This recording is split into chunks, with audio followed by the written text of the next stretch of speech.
ఇక ఏఎస్ఐ ఝాన్సీ ఇంట్లోకి వస్తుంది. ఆ టైంకి విజయమ్మ ఇంట్లో ఉండదు. తన గన్ను తీసుకొని వెళ్ళబోతూ శ్రీరాములు కలిసి మీరు మాట్లాడలేకపోవచ్చు, కానీ నేను చెప్పేది మీకు అర్థమవుతుందని నాకు అర్థమవుతుంది అని చెప్పేసి అనగానే పని మనిషి అక్కడే వింటుంటుంది.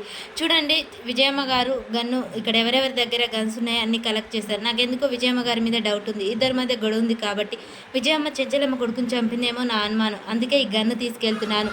ఇందులో మా కాడ ఉన్న బుల్లెట్ ఇందులో మ్యాచ్ అయితే నీ బిడ్డ జైలు పాలవుతుంది అని చెప్పేసి ఝాన్సీ అయితే వార్నింగ్ ఇచ్చి ఇక అక్కడి నుంచి వెళ్ళిపోతూ ఉంటుంది విజయమ్మ గన్ను తీసుకొని. ఇక సింధు చాలా ఆలోచిస్తూ ఉంటుంది. వాళ్ళ అమ్మ నువ్వు మళ్ళీ పెళ్లి చేసుకోమ్మా అన్న విషయాలు, ఇక స్వామీజీ చెప్పిన విషయాలు అన్నీ ఆలోచిస్తూ ఉంటుంది. ఇంతలో వెనక నుంచి రవిబాబు వస్తాడు. అటు ఇటు చూస్తే వంటగదిలో ఎవరు ఉండరు.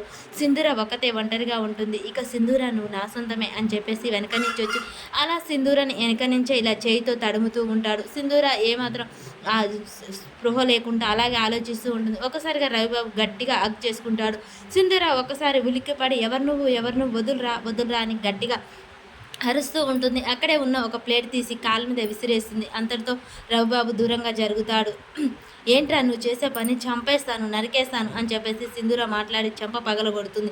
ఏంటి ఇంతకుముందుకు ఏం చేస్తావు అంటే నీకు ఇష్టమే కదా నేనంటే, అందుకే నేను ఏం చేయాలన్నా నా హక్కు. ఆయన నీకు కూడా మగవాడి తోడు కావాలి కదా, నన్ను ఒప్పుకో, నిన్ను పువ్వుల్లో పెట్టి చూసుకుంటాను, నీ కోరికలు నేను తీరుస్తాను, మా పెద్దమ్మలాగా నీకు పెళ్లి చేయదు, నువ్వు చేసుకుంటానన్నా ఈ ఇంట్లో నుంచి వెళ్ళలేదు, కాబట్టి నా తోడు నీకు అవసరం, నీ కోరికలు తీర్చుకోవాలంటే నీకు ఒక మగాడు కావాలి కదా, అందుకు నన్ను ఎంచుకో అని చెప్పేసి చాలా అసభ్యంగా మాట్లాడుతూ ఉంటాడు. చూడు నీ విషయం ఇంత ముందుకే చెప్తును అత్తమ్మకు, కానీ నిన్ను ఇంట్లో నుంచి చీకొట్టి బయటికి గెంటేస్తుంది అని ఒక్క మాట తాగాను అంటే నేను ఇష్టమనే కదా, దుర్మార్గుడా నువ్వంటే ఇష్టమని కాదు, అత్తమ్మ నలుగురికి చెప్పే మనిషి, అలాంటి మనిషి నలుగురిలో నవ్వుల పాలు కావడం నాకు ఇష్టం లేదు. తన ఇంటి మనిషి ఇలా ఆడదాని ఒంటి మీద చేస్తాడంటే తనకే అవమానం, అందుకే చెప్పలేదు. అయితే ఇంకేంటి, ఇంక నువ్వు చెప్పలేవు కదా నేనంటే ఇష్టమే అని చెప్పేసి మళ్ళీ హగ్ చేసుకుంటూ ఉంటాడు.